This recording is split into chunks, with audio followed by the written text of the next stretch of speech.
Dear children, welcome to the second podcast on History Chapter 3 Ruling the Countryside.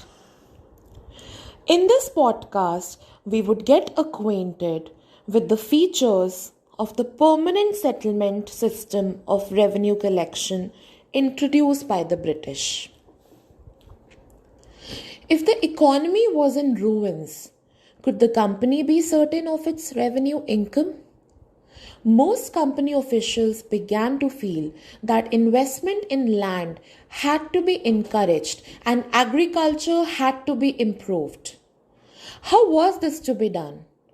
After 2 decades of debate on the question, the company finally introduced the permanent settlement in 1793.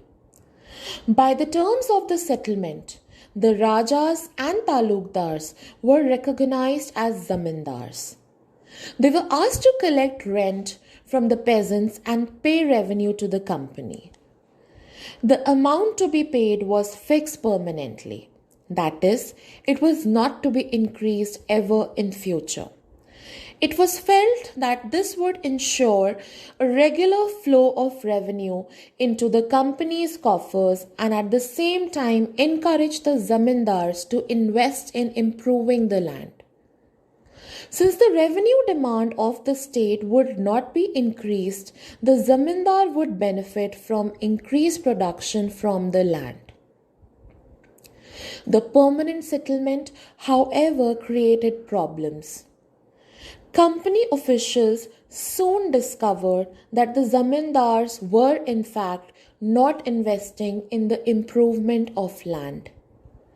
The revenue that had been fixed was so high that the zamindars found it difficult to pay. Anyone who failed to pay the revenue lost his zamindari. Numerous zamindaris were sold off at auctions organized by the company. By the first decade of the 19th century, the situation changed. The prices in the market rose and cultivation slowly expanded. This meant an increase in the income of the zamindars but no gain for the company since it could not increase a revenue demand that had been fixed permanently. Even then, the zamindars did not have an interest in improving the land. Some had lost their lands in the earlier years of the settlement. Others now saw the possibility of earning without the trouble and risk of investment. As long as the zamindars could give out the land to tenants and get rent, they were not interested in improving the land. On the other hand, in the villages, the cultivator found the system extremely oppressive. The rent he paid to the zamindar was high and his right on the land was insecure. To pay the rent, he had to often take a loan from the money lender, and when he failed to pay the rent, he was evicted from the land he had cultivated for generations. That is all.